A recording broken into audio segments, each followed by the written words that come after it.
दोस्तों तुसी देख रहे हो हसीन पंजाब टीवी ते मैं तुहाडा मेज़बान अमीर हमजा।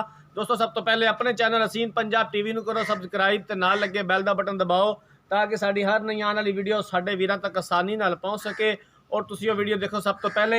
अज जनाब वीरां भरावां वास्ते एक दूजन झोटी लैके हाजिर होए हैं, प्योर नीली दी अनमोल हीरा है। मेरा कैमरामैन तुहानूं मझ दिखांदा है, उस तो बाद पुछांगे सारियां गल्लां मालकां दे कोलों। बल्ला मत्था कालियां अखां ने, बिल्कुल छोटा छोटा सिंह लग्या झोटी नूं, तुन्नी ना कोड़ी, पिछले दोवें खुर सफेद ने, मुठ पर थन लग्या होया और सोहणियां विरलां ने थनां दे विच। मजीद किन्ने दिन लैंदी है सून दे विच, पिछले सूबे दुध दा की रिकार्ड सी, की इहदी डिमांड करदे ने, ये सारियां गल्लां बातां जनाब मालकां दी ज़बानी सुनांगे। एक हड्डी दी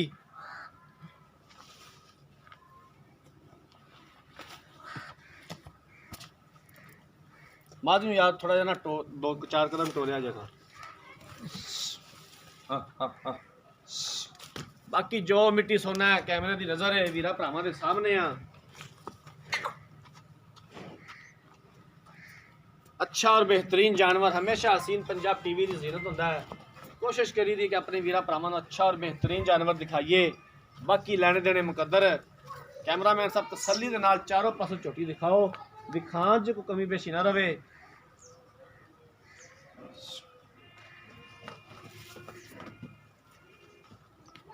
दूसरा सुबह इस झोटी ने सुना है।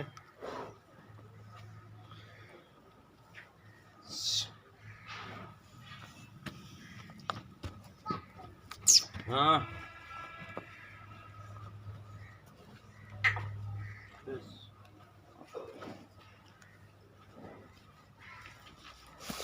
सिंगी वेला झोटी मोट में क्या लोटियां दी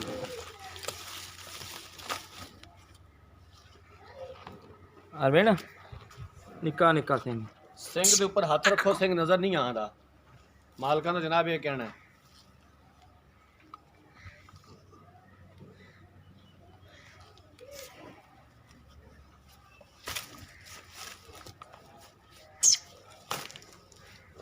नीली दे बटन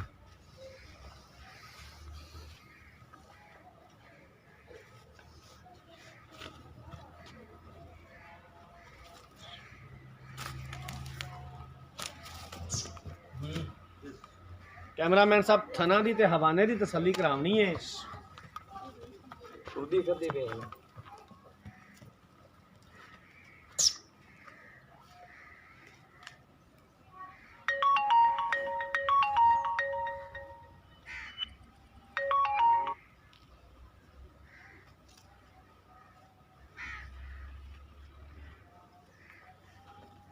हाँ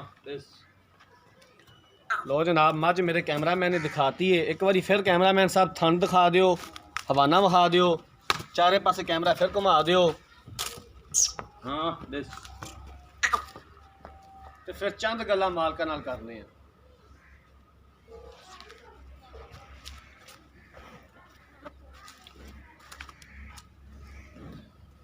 थना दियां विरलां माशाअल्लाह बहुत सोहणियां ने, पूरियां विरलां दे थन लग्या होया कल्ला कल्ला जिवें पीढ़ी दे पावे हुंदे ने।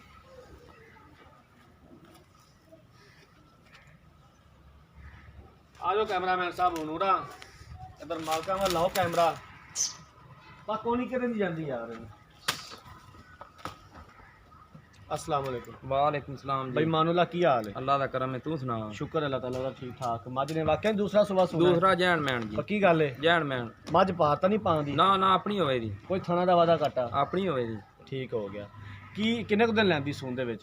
4-5 दिन लै जा दी। 4-5 दिन लै जाएगी। भाई मानुल्लाह सच्ची गल करनी है, पिछले सूबे दा दुध दा की तैनूं गारंटियां मिलियां ने? की इहदा रिकॉर्ड सी? गारंटियां मिलियां ने जी इहदियां 12 किलो दियां पहले होते पहले इंशाल्लाह 14 किलो दी गारंटी देवांगे। ठीक हो गया। भाई मानुल्लाह की इहदी डिमांड करना है, किन्ने को पैसे मांगना है? डंगर तेरा विकदा है, मुल भी तू सही करना है, लेकिन साडा भी कहना फर्ज बनदा है। ठीक है मझ विखा दित्ती है, लेकिन मुल हुण भी जायज़ मुनासिब करी, ये तेरी मेहरबानी। 2.5 दी लाई हुई 2.5 दी लै जाइए। हाँ 2.5 दी कोई भरा मंगे तो दे दे आ जे, गुस्सा ना करी। ओ बैग इत्थे मेरा किरे पिया होना जिंदे साडा कैमरा हुंदा है। सही गल है, उंदे विच हुणे कढ दईए पैसे। नहीं नहीं केड़ा भरा मंगे फाइनल जी गल कर, प्यार मोहब्बत वाली। 4045 दे दियां ना। 2,45,000 रुपया। 2,45,000 ਦੇ ਵਿੱਚੋਂ ਮਜ਼ੀਦ ਗੁੰਜਾਇਸ਼ नहीं गुंजाइश काढ़ ली होना। अपनी छोटी चंगी है, 14 किलो दूध दस्या है, इस तो घट देवे डाले पाया ये खर्चा मैं दियां। ठीक हो गया। हाँ ठीक है। ये तो उत्ते कोई गारंटी कौन 2,45,000 को करे हैं जदीद कर लोगे तू उन्नी भी हो जाता बा प्यार मोहब्बत होना और कर लोगे? उन्नी भी कर लांगे चलो ठीक हो गया, मेहरबानी। लो जनाब, दूसरा सूबा सोना झोटी ने 4 तो 5 दिन लैंदी सून दे विच पिछले सूबे 12 किलो करदी रही है। 2,45,000 2.5 लाख रुपया सॉरी डिमांड की है। 2,45,000 चुंदे ने प्यार मुहब्बत कर लांगे। अगर किसी वीर पुराने झोटी खरीदनी है, राब्ता नंबर स्क्रीन के ऊपर शो हो रहा है 0312 612 2054। इसे नंबर पर व्हाट्सएप बनी है, इसे नंबर पर ईमो बनी है। असीं उम्मीद करांगे कि साडी अज वाली वीडियो साडे वीरां भरावां नूं बेहद पसंद आई होवेगी। अगली वीडियो तक अपने मेज़बान अमीर रमज़ा ने दो इजाज़त। अल्लाह हाफ़िज़।